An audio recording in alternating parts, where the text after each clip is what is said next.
Bueno, ¿cómo les va? Vamos a proseguir con el desarrollo de la materia de manera virtual. El tema que me toca abordar a mí es el impuesto sobre los bienes personales.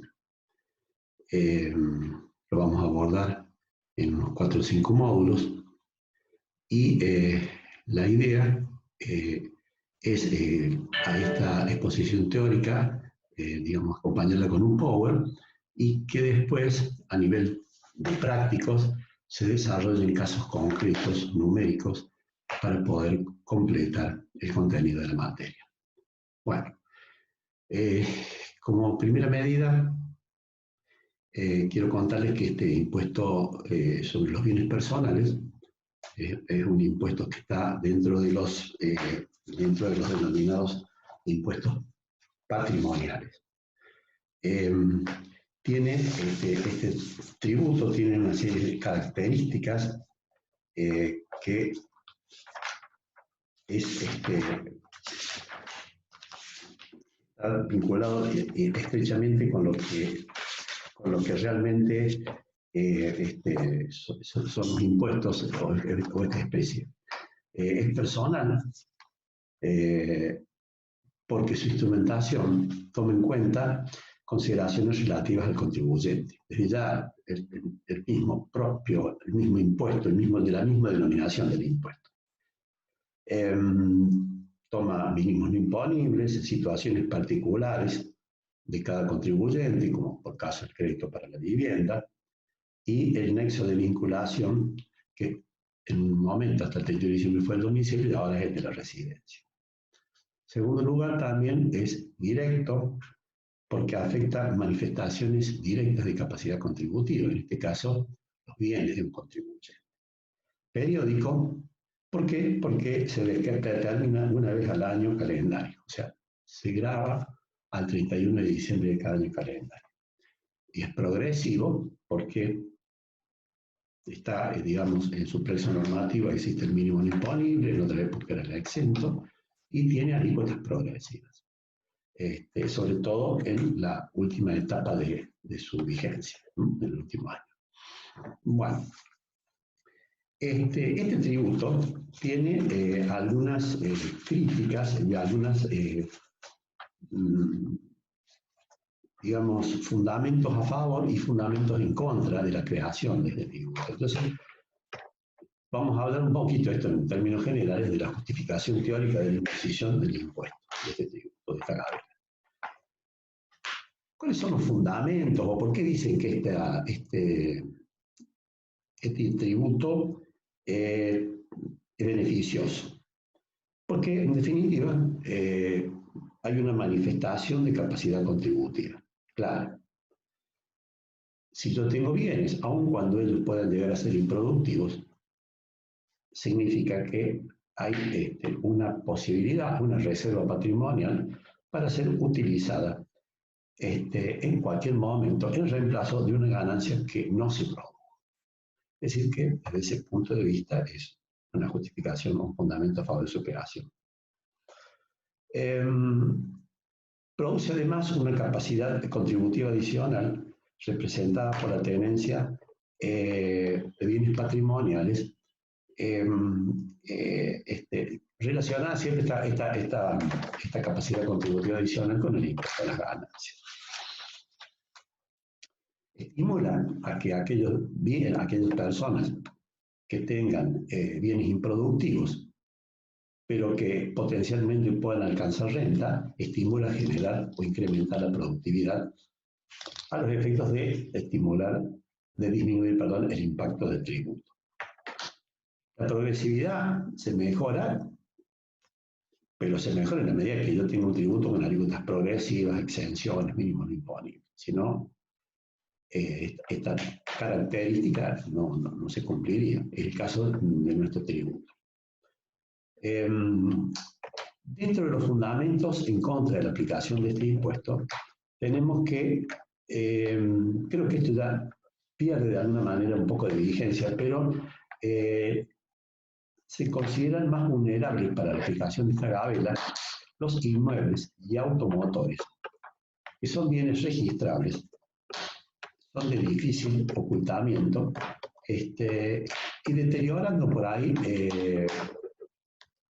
el principio de igualdad o de capacidad contributiva de quienes tienen este tipo de bienes con relación a todos aquellos que tienen activos financieros en el mundo y en nuestro país, porque son más difíciles de detectar. Hoy creo que esta desventaja se ha disminuido bastante porque por los sistemas o las bases de datos que tiene el fisco, todos estos bienes que son intangibles y se encuentran en el mundo, en la nube, son mucho más detectables que en los anteriores.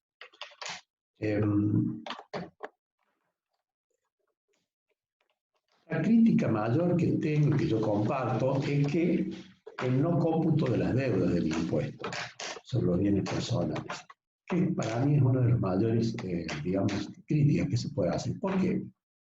Porque tal como está, digamos, construido este tributo, solamente están grabados los bienes de un contribuyente, sin tener en cuenta las deudas. O sea que si yo soy un sujeto, una persona que tengo 1 millón de pesos y no tengo deudas, en general, salvo algunas excepciones, me va a ocurrir que estoy en igualdad de condiciones tributarias y con la misma capacidad contributiva, entre comillas, que aquel sujeto que tiene 1 millón de activos y 500.000 pesos de pasivo. El patrimonio no es la mitad. Sin embargo, tiene la misma gravabilidad uno que otro, la misma carga tributaria.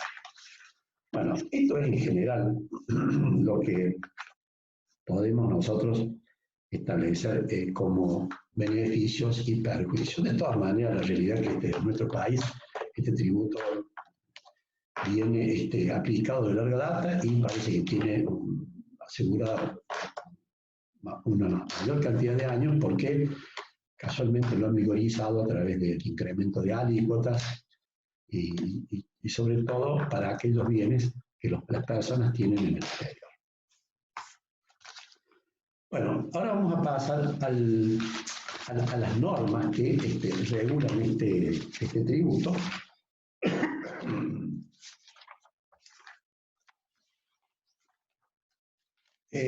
La norma de origen de este tributo es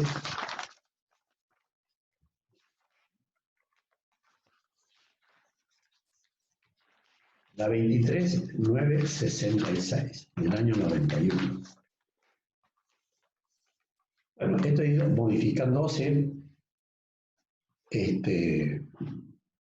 se han ido incorporando nuevos hechos imponibles, se han ido incorporando responsables sustitutos, y así hemos estado transitando desde la ley 23966 hasta la última, que es la 27541, que es una ley que se publicó a fines del año 2019 y que tuvo la importancia de cambio de domicilio o residencia.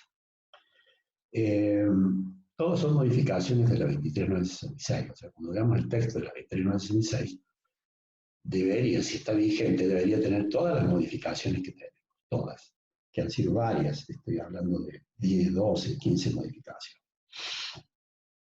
Entonces, cada año tiene una vigencia. Quizás el impuesto sobre bienes personales que yo liquidaba en el año 2007 no es el mismo que voy a liquidar en el 2012, ni es el mismo que voy a liquidar en el 2019. Reglamentariamente, el reglamento es el reglamento de bienes personales, es el 127, el decreto reglamentario de impuestos sobre bienes personales, y después tenemos nosotros complementados por la principal resolución 2151 con muchísimas modificaciones. Todo esto es para, digamos, desarrollar y ampliar cómo se debe liquidar finalmente este tributo. Bueno, para que ustedes comprendan, arranque más o menos con un concepto global de lo que es el tributo, yo definiría lo que es un poco el hecho imponible para que nos pongamos en situación.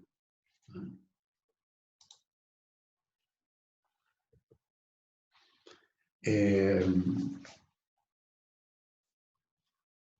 dice el hecho imponible en general? Dice, el hecho imponible del impuesto sobre bienes personales grava la posesión o pertenencia de bienes al 31 de diciembre de cada año en cabeza de personas físicas y asociaciones indivisas, que si son o domiciliados o con residencia, y en el caso de las asociaciones indivisas radicadas en el país, están alcanzados todos los bienes situados en el mismo y en el extranjero. Y si se encuentran con residencia, domicilio o radicados en el extranjero, por los bienes situados en la República Argentina. Es decir, acá nosotros tenemos que hablar de un detalle de bienes que son los activos computables, que son el objeto del impuesto. Yo quiero hacerles un previo y especial pronunciamiento o una consideración para que comprendamos la terminología que está utilizada en este tributo. En primer lugar, por el Código Civil y Comercial, allá por el año 2015, este tributo cambió la identificación de personas físicas por el concepto de personas humanas. El impuesto a las ganancias, que ustedes vieron en su momento, toda esa terminología fue modificada en el impuesto. Entonces ya en el impuesto a las ganancias ustedes ya hablan de personas humanas. En el impuesto a los bienes personales nada cambia. O sea, quedó persona física y en consecuencia yo me voy a referir y he hecho el material con la terminología del impuesto a los bienes personales. Cuando ustedes vean persona física, le hace personas humanas. En segundo lugar, otro concepto que no solamente cambió la terminología, sino cambió el fondo del concepto, o la esencia del concepto, es en el ámbito territorial. En el ámbito territorial cambió el concepto de domicilio por el criterio de la residencia. Entonces, para todos los ejercicios cerrados hasta el 31 de diciembre del 2018, se utiliza el criterio del domicilio, el criterio de atribución de potestad tributaria. A partir de los ejercicios cerrados al 31 de diciembre del 19 y en adelante, se utiliza el concepto de residencia. Este concepto de residencia es un concepto que se toma lo que está establecido en la Ley de Impuesto a las Ganancias en sus artículos 116 y siguientes.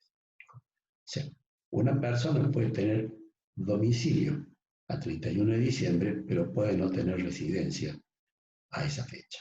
Entonces, es importante el cambio.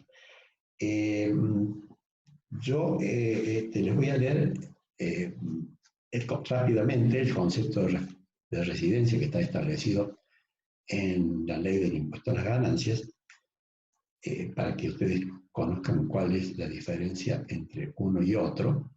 En su momento, cuando veamos el sujeto, lo vamos a ir desarrollando a los dos. Pero lo que sí quiero dejarles claro es que, como en la ley vamos a encontrar domicilio en todos lados, la terminología o el nombre de domicilio, ustedes tienen que cambiarlo por el de residencia.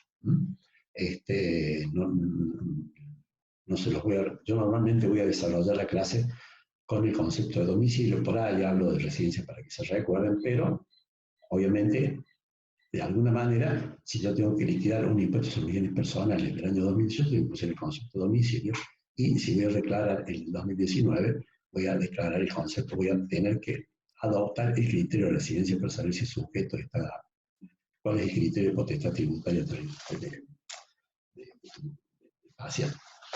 Bueno, vamos entonces a entrar de lleno a el hecho imponible.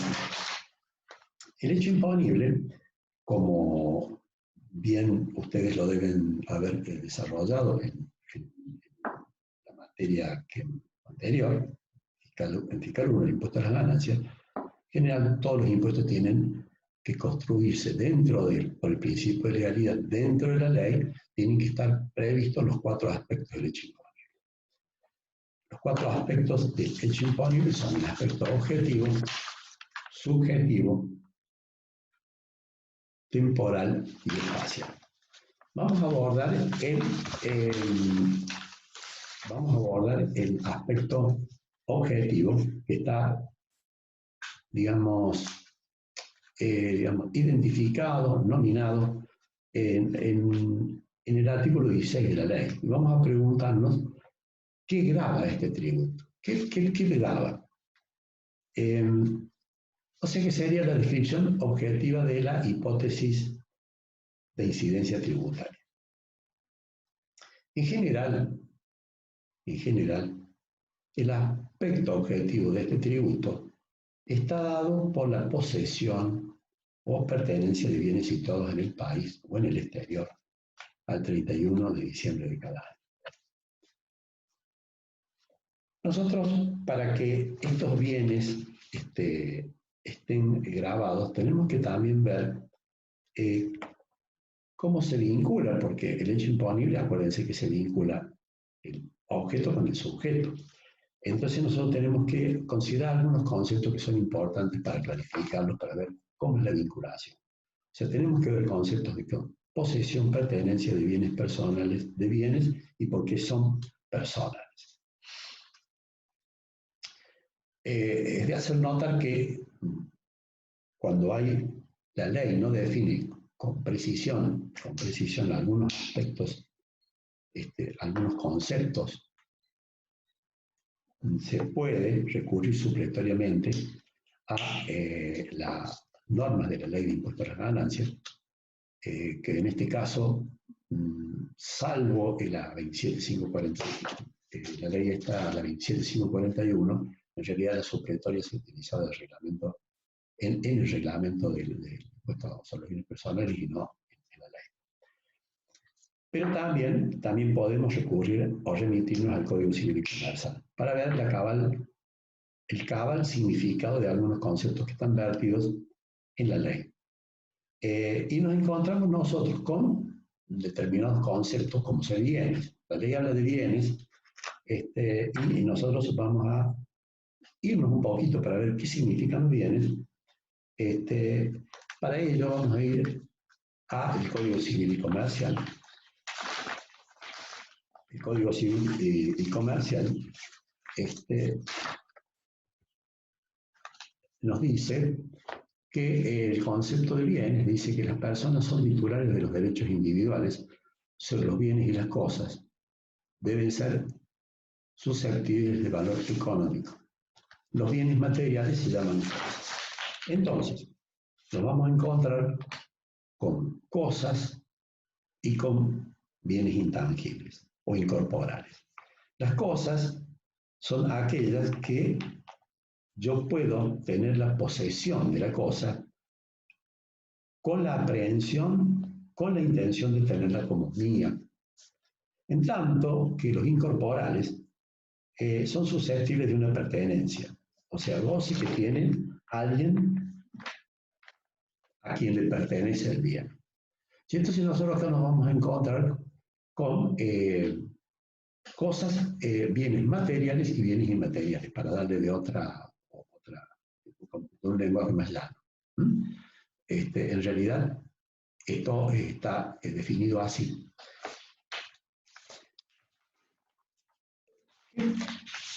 En nuestra ley tenemos algunas cuestiones que están relacionadas entre la relación que hay entre el bien y el sujeto, ¿no? A título enunciativo, les digo que, por ejemplo, el artículo 17, segundo párrafo, cuando habla de sucesiones, dice son contribuyentes por los bienes que poseen el 31 de diciembre de cada año. ¿Ven? Palabra posesión. Patrimonios pertenecientes a los componentes de la sociedad conyugal, cuando habla de la sociedad conyugal, el artículo 18, pertenencia. Cuando habla del 21A de exenciones, dice exención de los bienes pertenecientes a los miembros de misiones diplomáticas. Y así podemos encontrar en varios artículos la vinculación entre objeto y sujeto. Pero donde vamos a encontrar el listado de bienes es el artículo 19 y 20 de la ley. Este artículo 19 y 20 de la ley, que en virtud de su extensión, yo podría más o menos enunciarles, que tienen una característica que se dividen en bienes situados o colocados en la República Argentina, en nuestro país, y bienes situados o colocados en el exterior. Entonces, así a muy vuelo del pájaro, les podría decir que cuáles son los bienes computables que una persona puede tener y pueden ser activos computables a efectos de este impuesto. Tenemos, por ejemplo, los inmuebles, los autos, las aeronaves, los créditos, las obligaciones negociables, los depósitos en entidades bancarias y financieras, las acciones, participaciones sociales, patrimonios de empresas o explotaciones unipersonales, cuotas parte de fondo común de inversión, tenencia de plata de moneda extranjera, títulos públicos y demás títulos valores, certificado de participación, títulos de deuda, objetos suntuarios, objetos personales y del hogar, etcétera, etcétera. Bueno, lo importante acá es que están divididos en del país y del exterior. En su momento, esta división, como no había el criterio de potestad tributaria del domicilio, hoy de la residencia, entonces probablemente si había bienes que estaban fuera del ámbito espacial de la República Argentina, por más que sea de una persona domiciliada en el país, esto no estaba grabado, entonces tienen que hacer un distingo entre los bienes del país y del exterior. Hoy en día ese distingo ha quedado zanjado porque una persona física que está domiciliada en el país tiene que tributar por los bienes que tiene el país y los bienes que tiene el exterior. Pero sí ha quedado como un anticipo, ha quedado que entre los bienes del país y los bienes del exterior hay criterios evaluatorios diferentes, ¿cierto? Entonces, y ha quedado también esta división por algunas presunciones que no responden a la realidad jurídica, pero que se toman como una realidad tributaria. Entonces, ese sería un poco el aspecto. ¿Cuáles serían de todo este listado que evidentemente no estarían? Serían los bienes no incorporados, los bienes, las obligaciones de no hacer, el capital humano, el valor llave autogenerado, son bienes que no están descritos como bienes sometidos a este tributo. Bueno, vamos a desarrollar ahora a continuación el aspecto subjetivo, que está en el artículo 17, y tenemos que preguntarnos quiénes son los sujetos de la obligación tributaria. Los sujetos de la obligación tributaria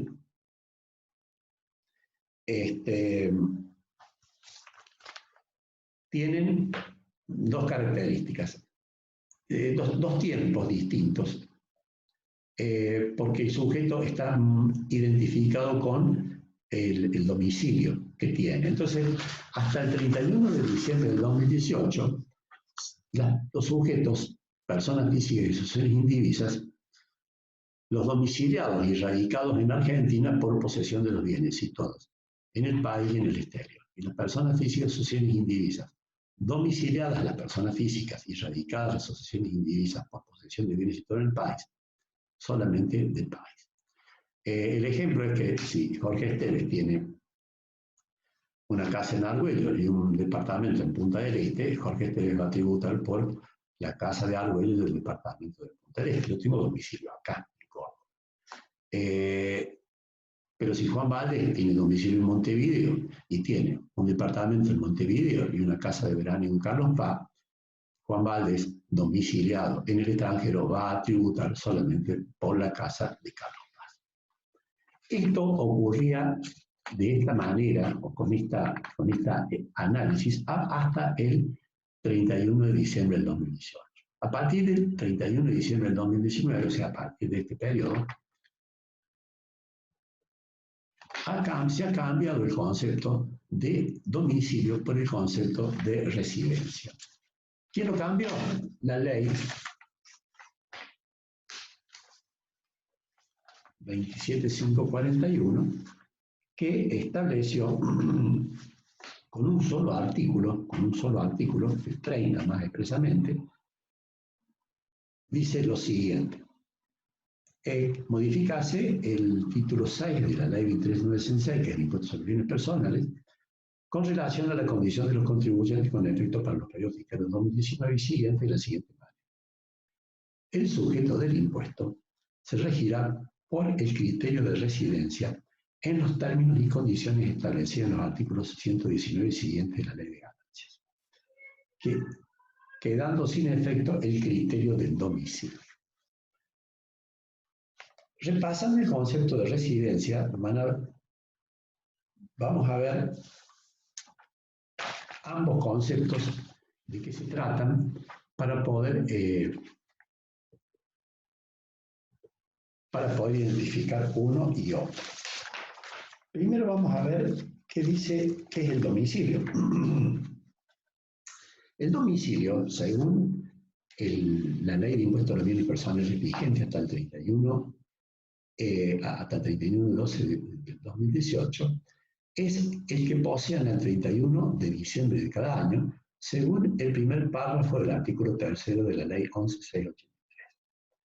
El artículo 3, primer párrafo de la Ley 11.683, dice que el domicilio de los responsables es el real. Y en su caso, es legal, de carácter general, según el Código Civil ajustado a este código. Entonces nosotros nos tenemos que remitir, para el caso del domicilio, a lo que dice el Código Civil y Comercial en su artículo 73. El artículo 73 dice que el domicilio real es para la persona humana el lugar de su residencia habitual.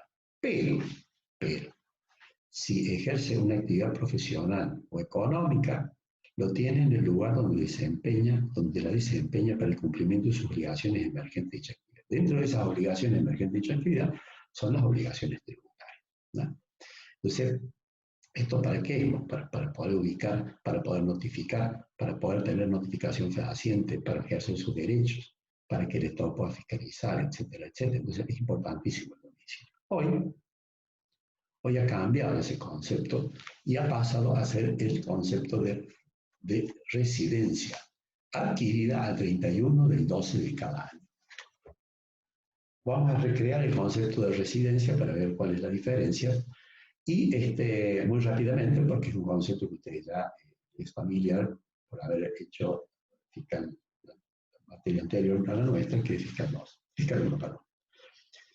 El artículo 119, que no es el artículo 119, sino el artículo nuevo 116 de la Ley de Impuestos a la Ganancia, modificada por decreto, dice: las personas humanas de nacionalidad argentina, nativas o naturalizadas, excepto que hayan perdido la condición de residente de acuerdo con lo dispuesto en el 120.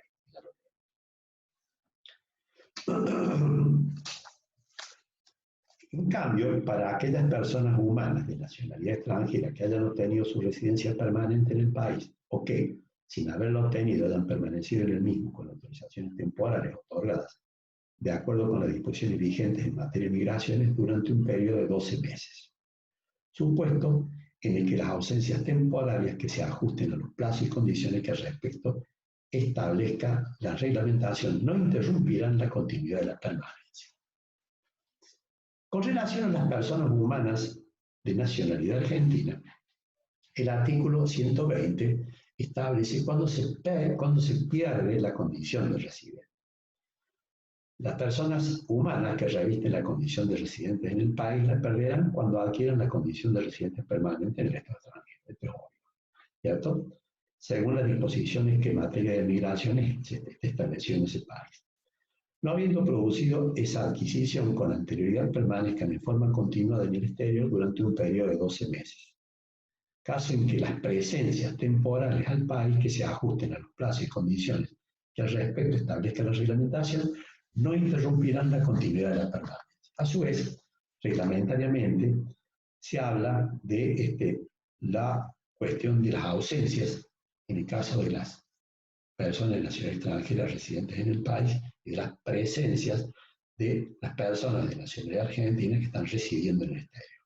Y si a los efectos establecidos en el 119 primer párrafo, debe entenderse, bueno, debe entenderse que las ausencias temporarias no superen los 90 días consecutivos o no, dentro de cada periodo de 12 meses, no interrumpen la continuidad de la permanencia en el país. Si en los últimos 12 meses, yo, por cuestiones determinadas, estuve 20 días o en mi país, o el extranjero, o el de nacionalidad extranjera en el exterior, no interrumpe la residencia, sigue siendo residente en el país. Bueno, esto sería para aclarar cómo ha cambiado la legislación en este aspecto, siempre hablando de personas físicas. Con relación a las sucesiones indivisas, la norma general es el lugar donde está la apertura del juicio suceso, pero puede darse el caso de que el juicio no se haya iniciado. Entonces, el lugar de radicación será el último domicilio o residencia del causante, salvo que exista un solo heredero domiciliado en el país, en cuyo caso la radicación estará dada por el domicilio del mismo. Siempre que el heredero esté domiciliado en el país, este va a ser el responsable, hasta que se inicie el respectivo juicio sucesorio. Y ya ahí va a quedar el juicio sucesorio en lugar de radicación del mismo. Bueno, hay algunas cuestiones que están un poco, son casos especiales que se dan para aquellas personas de nacionalidad extranjera domiciliadas en el país por razones laborales. En la medida que estas personas vengan del exterior a trabajar, o sea, y no tengan una residencia que no sea mayor de 5 años, tributan por el sistema domiciliario en el país, pero solo sobre los bienes situados en el país. Esto incluye las personas diplomáticas y consulares extranjeras domiciliadas en el exterior antes de venir al país para cumplir con su función. ¿Qué significa esto? Que si viene un ingeniero italiano que viene contratado por la Fiat en Córdoba, viene contratado por 3 años, 4 años, este ingeniero italiano tiene propiedades en Roma, tiene una propiedad en Roma, otra propiedad en Milán. Y viene a la Argentina y se compra un departamento en Nueva Córdoba. Si tiene un contrato a menos de 5 años, este ingeniero italiano va a tener que tributar solamente por el departamento que se compra en Nueva Córdoba y no va a tener que tributar por los bienes o inmuebles que tiene en Roma y en Milán. Ese es un poco. Ahora, si una vez se transcurren los 5 años, ya se va a considerar este sujeto como domiciliado en el país y de esa manera va a tener que tributar por el bien que tiene en la Argentina, le hace el departamento de Nueva Córdoba, y por los bienes que tienen en Roma y en Milán. Son casos particulares del aspecto subjetivo, para que no perdamos la. Las personas físicas consideradas como domiciliadas en el país, todos aquellos agentes diplomáticos y consulares, personal técnico y administrativo de las respectivas misiones y demás funcionarios públicos al servicio del Estado que se encuentren en el exterior y los familiares que lo acompañen van a ser considerados como domiciliados en el país. Bueno, en síntesis, nosotros tenemos un cuadro acá que habla, que resume un poco los sujetos del impuesto, pero que no solamente está circunscrito al artículo 17, sino también lo tenemos circunscrito al artículo 25 bis y 26.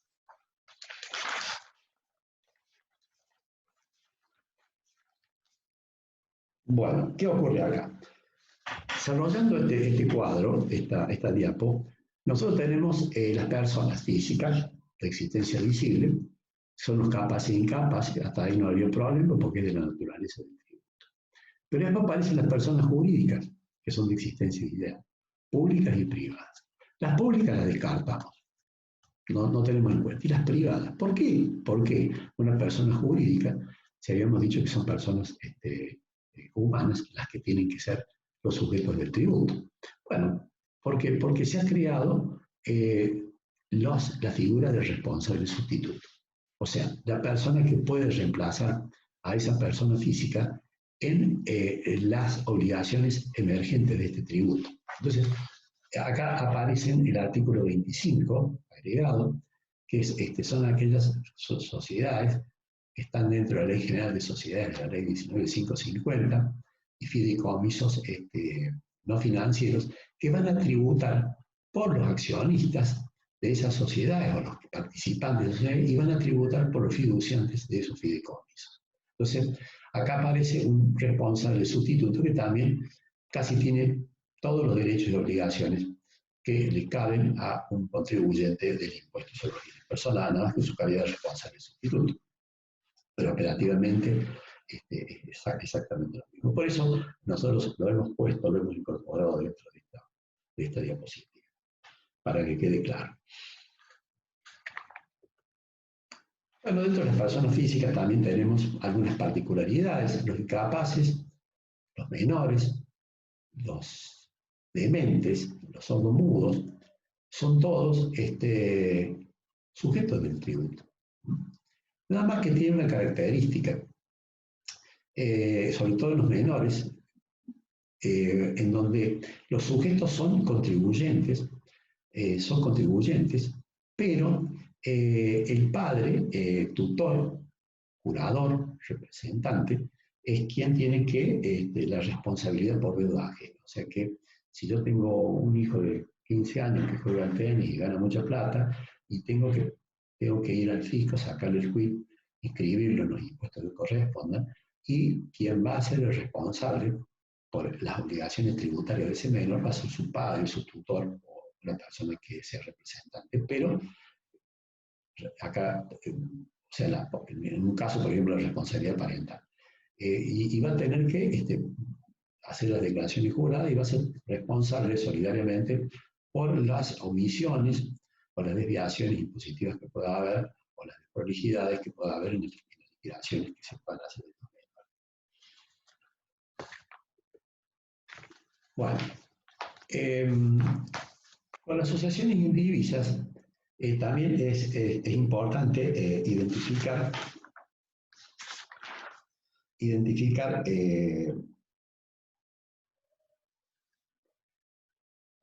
para poder, es importante identificar qué tiempo la asociación indivisa tiene vida como persona, como contribuyente de este impuesto, un sujeto pasivo de este impuesto. Esta asociación indivisa va del periodo que media entre al día siguiente del fallecimiento del causante hasta el día en que el juez dicta la declaratoria de herederos o declara válido el testamento que cumple la misma finalidad. Entonces, en todo ese periodo que hay entre el fallecimiento y toda la declaratoria de herederos o la declaración válida del testamento, nos vamos a encontrar con fines de año, con 31 del 12 de cada año. Y en ese momento nosotros vamos a tener que hacer una declaración jurada de la asociación indivisa, siempre cuando estamos en este caso y hay un cónyuge supérstite, tenemos que declarar en cabeza de la asociación el 100% de los bienes propios del causante y el 50% de los bienes gananciales, en un todo de acuerdo a lo que en este aspecto de bienes gananciales y bienes propios establece el Código Civil y Comercial. Tengan presente esta distribución que se hace entre la asociación indivisa y la cónyuge supérstite, porque después, cuando veamos sociedad conyugal, vamos a encontrarnos con que la distribución de los bienes gananciales es de una manera diferente a lo que se establece en el Código Civil y Comercial. Entonces, en la asociación indivisa van a declarar a la asociación los bienes propios del causante y el 50% de bienes gananciales de la sociedad conyugal. Esto, excepto cuando hay un régimen patrimonial de separación de bienes, que ya lo vamos a ver en las diapositivas que siguen. Esto se establece en el artículo 3 y 4 del decreto reglamentario. El ejemplo se lo dejo para que lo vean ustedes por razones de tiempo. Y vamos a ver el otro caso particular del sujeto del impuesto, que es la sociedad conyugal. Esto está establecido en el artículo 18, en el reglamento, en el artículo 2, y nosotros, volviendo a remitirnos al Código Civil y Comercial, nos vamos a encontrar con distintas, entre comillas, sociedades conyugales. La que tradicional, la que conocemos todos de siempre, hoy se denomina, en la actualidad, hacia el año 2015, se denomina régimen de comunidad de bienes. Está establecido en el artículo 463 del Código Civil y Comercial. Esta sociedad conyugal, el marido declara bienes propios y bienes gananciales, y la mujer declara bienes propios y bienes adquiridos con el producto de su profesión, oficio, empleo, comercio o industria. ¿Qué quiere decir esto? Ya sabemos por el Código Civil y Comercial todos los bienes que se incorporen a partir de la creación, en el momento que se genera el régimen de comunidad, o sea, el momento de casamiento, son todos bienes gananciales. Y como tal, tienen ese estatus jurídico. Ahora, ¿cómo tributa la mujer, que es lo distinto? Tributa por los bienes que son gananciales adquiridos con el producto de su profesión, oficio, empleo, comercio. ¿Qué quiere decir esto? Que si yo somos un matrimonio que tiene un profesional, el contador y el otro abogado, si la mujer tiene actividad profesional, esos ingresos le generan dinero para comprar un departamento, ese departamento lo va a tener que declarar la mujer, no lo va a declarar el marido. Esa sería un poco la cuestión diferente a lo que está establecido en el Código Civil para los bienes gananciales. En el régimen de comunidad de bienes, es un régimen de matrimonios de distintos sexos. Pero después tenemos, bueno, esto es un poco lo que yo les decía, que existiendo sociedad conyugal, obviamente fenece con el fallecimiento de uno, la separación judicial, tributariamente los bienes se declaran de manera similar al criterio que en el impuesto a las ganancias, los bienes gananciales. La norma general lo declara el marido y las excepciones declara la mujer bienes adquiridos con el producto de su profesión, oficio o empleo, o que exista separación judicial, ahí ya se separan los bienes, así que ya no hay vinculación matrimonial, de manera que cada uno tiene sus bienes, y la administración de todos los bienes gananciales la tenga la mujer por resolución judicial. Tenemos la sociedad conyugal, que son el matrimonio del mismo sexo, que lo estableció la ley 26618 allá por el año 2011, y que no está descrita cómo se debe tributar. Sería un aspecto subjetivo que la ley de impuestos a los bienes personales ha omitido como un caso especial, y que con un criterio de razonabilidad, pero absolutamente ilegal, lo ha definido una circular 8/2011 de cómo tiene que tributar este tipo de matrimonio. Y acá, para hacerles un resumen de cómo cada uno tributa, es más o menos como si fuera una sociedad de hecho comercial. Esto ya fue, recogido en el impuesto a las ganancias. Pero en este caso, siguiendo la circular 8 del 2011, que es una circular que tiene una solución racional, establece lo siguiente, que corresponde atribuir a cada cónyuge la totalidad de los bienes propios. Bueno, eso no sería ningún problema, son los bienes que vienen antes del matrimonio. Los bienes gananciales adquiridos con el producto del ejercicio de su profesión, oficio, empleo, comercio y industria. Y los bienes gananciales adquiridos con beneficios provenientes de los bienes indicados en los puntos anteriores. Es decir, que sigue toda una cadena, siempre se busca cuál es la fuente de los ingresos y según la fuente a quien los originó, se aplica, se lo toma como activo computable de ese miembro. Es decir, que si yo, por esas casualidades, por una realidad, hay un matrimonio del mismo sexo y uno trabaja, que se da una profesión y gana dinero y después de contraer el matrimonio, con ese dinero compra un departamento, lo tiene que declarar. Y si con los alquileres de ese departamento se compra un auto, el auto también tiene que ser declarado. También puede darse el caso de que entre los dos compren un departamento, bueno, cada uno declarará el 50% de los mismos. Es decir, esta es una solución que ha dado la circular y que a mí me parece sumamente razonable. Y de hecho, de alguna manera fue incorporada al texto normativo del impuesto a la ganancia. Bueno, después tenemos el régimen de separación de bienes, que es el artículo 505-508 del Código Civil y Comercial, y acá a cada cónyuge conserva la ley de administración y posesión de sus bienes, porque está escrito, está definido así. Entonces, cada cónyuge va a declarar la totalidad de los bienes propios y los bienes de propiedad exclusiva o en condominio con el otro cónyuge. Es decir, que como definen de quién es uno, cuál bien le corresponde, cuál bien no le corresponde, entonces van a estar en sintonía con eso para hacer activos computables de uno u otro, depende de quién sea la propiedad. El régimen de convivencia, el artículo 509 y siguiente del Código Civil y Comercial, no tiene un tratamiento específico, no constituye un matrimonio. Bueno, algunas otras particularidades.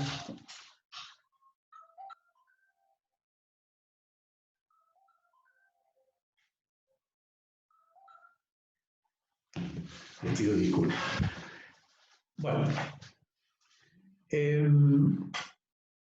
hay algunas particularidades que están establecidas en el artículo 22, inciso A, y en el reglamento del 16, que dice cuando el inmueble es propiedad y usufructo del titular del inmueble. En ese caso, el titular del inmueble tiene que tributar por todo. Pero puede ser el caso de que la nueva propiedad se cede gratuitamente con reserva de usufructo. ¿Qué sería esto? Una especie de anticipo de herencia. Es muy común esto. Entonces, el usufructuario, que en definitiva es el que va a usufructuarlo, lo puede usufructuar como casa habitación, con alquileres, es el sujeto pasivo de la obligación tributaria. Si la nueva propiedad ha sido cedida en forma onerosa con reserva de usufructo, el 50% le corresponde al usufructuario y el otro 50% al nuevo propietario.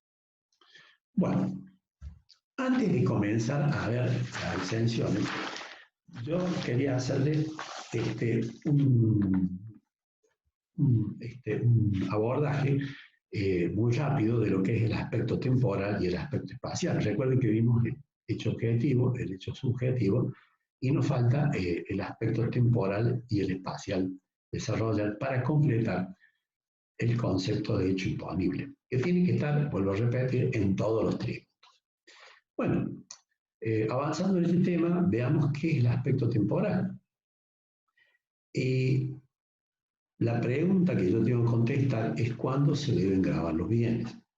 O sea, en qué oportunidad se deben tomar la existencia de los bienes. O sea, es como la descripción del momento en que se verifica el hecho imponible. Y nosotros acá tenemos que decir que son los bienes personales existentes al 31 de diciembre de cada año. Es un hecho imponible instantáneo. Acá les hago una reflexión para que la tengan en cuenta, que existen en la ley presunciones jure de jure que considera los bienes existentes al 31 de diciembre de cada año, aun cuando los mismos a esa fecha no lo están.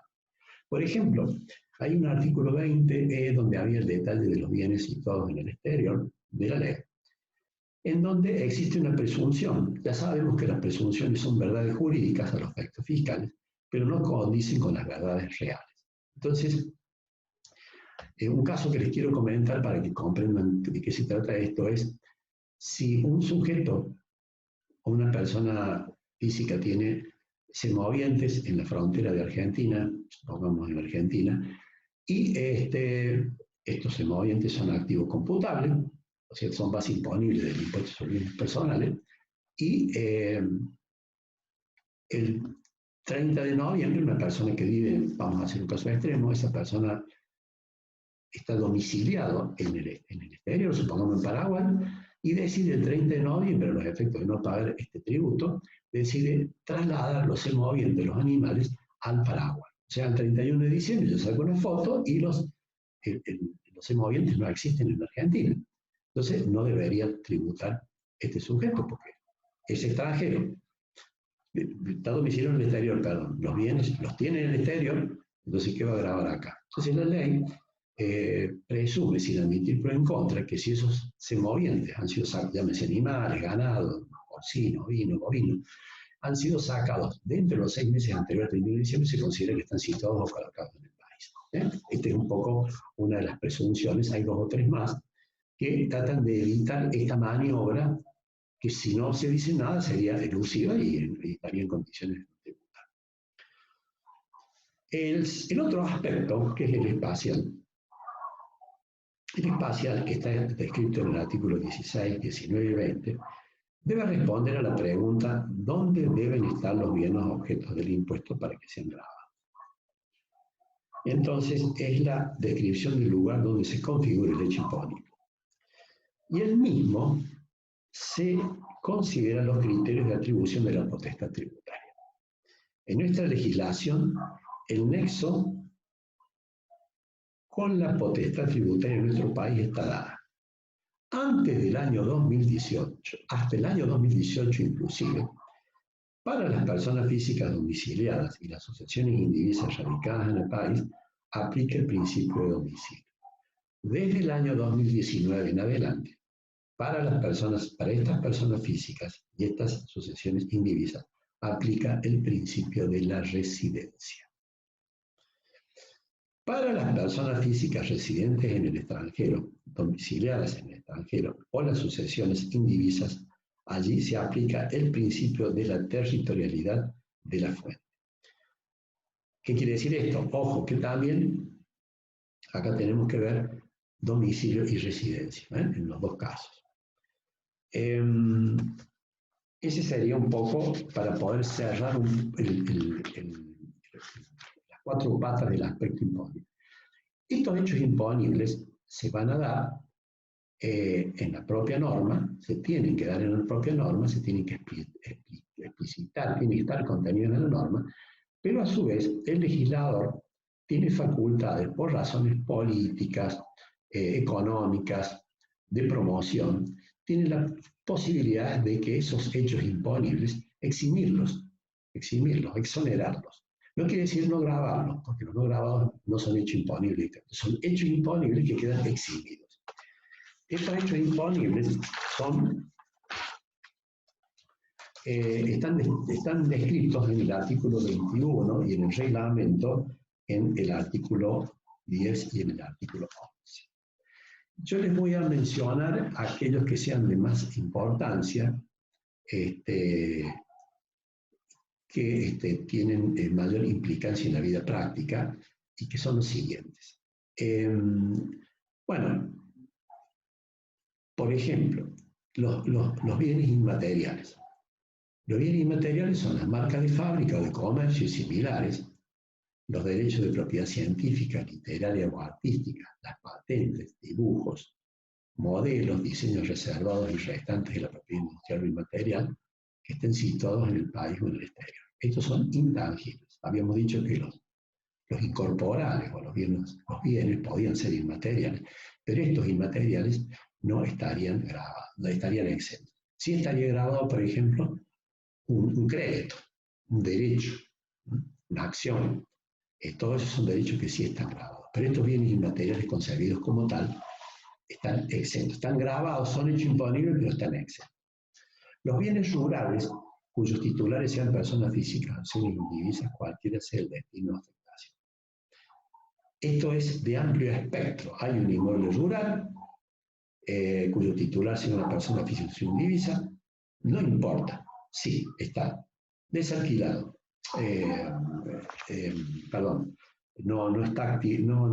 Está sin actividad. No está sometido a arrendamiento, ni está incorporado a actividades, ya sea como empresa unipersonal o como incorporados en una sociedad de hecho. En todos estos casos, el inmueble queda fuera de la exención porque está eximido a todos los efectos. Les digo esto porque hasta hace un tiempo se discutía, a pesar de que se había zanjado este tipo de situación en los tribunales, de que si estos inmuebles rurales eran incorporados a una empresa unipersonal o a sociedades para ser para ser formando parte de una empresa, estos inmuebles rurales tenían que pagar ganancia mínima presunta y el impuesto sobre los bienes personales. Hoy en día esto está zanjado con una modificación que se hizo por allá por el año 2017. Bueno, otra de las exenciones que tenemos, que en el impuesto a las ganancias se grabaron y de ahora se grabaron de nuevo, y no se sabe si esa declaración va a ser por todo el año 2019 o va a tener vigencia a partir del 23/12, son los depósitos en moneda argentina y extranjera en instituciones del país comprendidas en la ley 2526. Son los plazos fijos, las cajas de ahorro, las cuentas especiales de ahorro, otras formas de captación. Todo esto está eximido. Una cuenta corriente, por ejemplo, está grabada. Es decir, eso hay que tenerlo en cuenta, porque si bien es un depósito que se ha hecho